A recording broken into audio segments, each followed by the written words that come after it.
Well, the lessons aren't about wealth or fame or working harder and harder. The clearest message that we get from this 75-year study is this: good relationships keep us happier and healthier, period. We've learned 3 big lessons about relationships. The first is that social connections are really good for us and that loneliness kills. It turns out that people who are more socially connected to family, to friends, to community are happier, they're physically healthier, and they live longer than people who are less well connected. And the experience of loneliness turns out to be toxic. People who are more isolated than they want to be from others find that they are less happy, their health declines earlier in midlife, their brain functioning declines sooner, and they live shorter lives than people who are not lonely.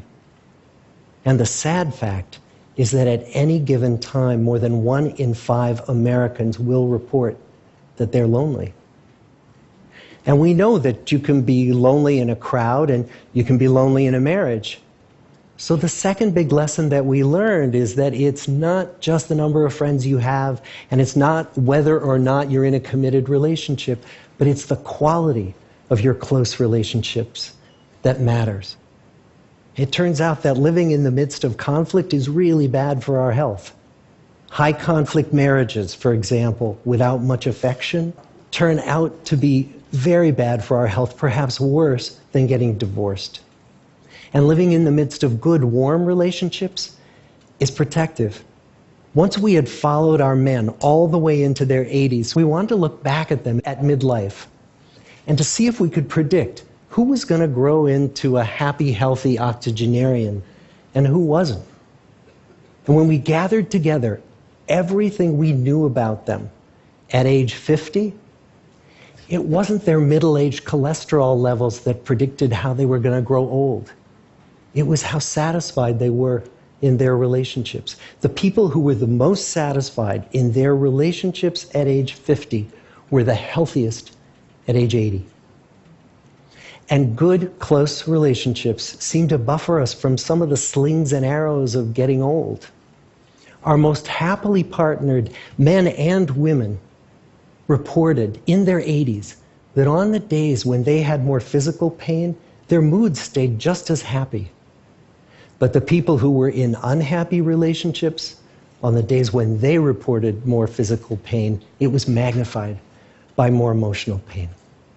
And the third big lesson that we learn about relationships and our health is that good relationships don't just protect our bodies, they protect our brains.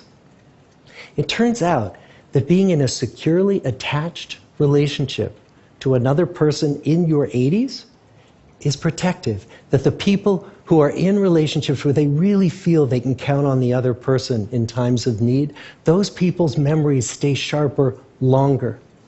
And the people in relationships where they feel they really can't count on the other one, those are the people who experience earlier memory decline.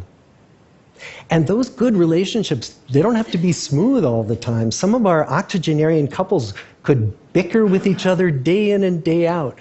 But as long as they felt that they could really count on the other when the going got tough, those arguments didn't take a toll on their memories. So, this message that good, close relationships are good for our health and well-being, this is wisdom that's as old as the hills. Why is this so hard to get and so easy to ignore? Well, we're human. What we'd really like is a quick fix, something we can get that'll make our lives good and keep them that way. Relationships are messy and they're complicated, and the hard work of tending to family and friends, that's not sexy or glamorous. It's also lifelong. It never ends. The people in our 75-year study who were the happiest in retirement were the people who had actively worked to replace workmates with new playmates. Just like the millennials in that recent survey, many of our men, when they were starting out as young adults, really believed that fame and wealth and high achievement were what they needed to go after to have a good life. But over and over these 75 years, our study has shown that the people who fared the best were the people who leaned into relationships with family, with friends, with community. So what about you? Let's say you're 25, or you're 40, or you're 60. What might leaning into relationships even look like? Well, the possibilities are practically endless.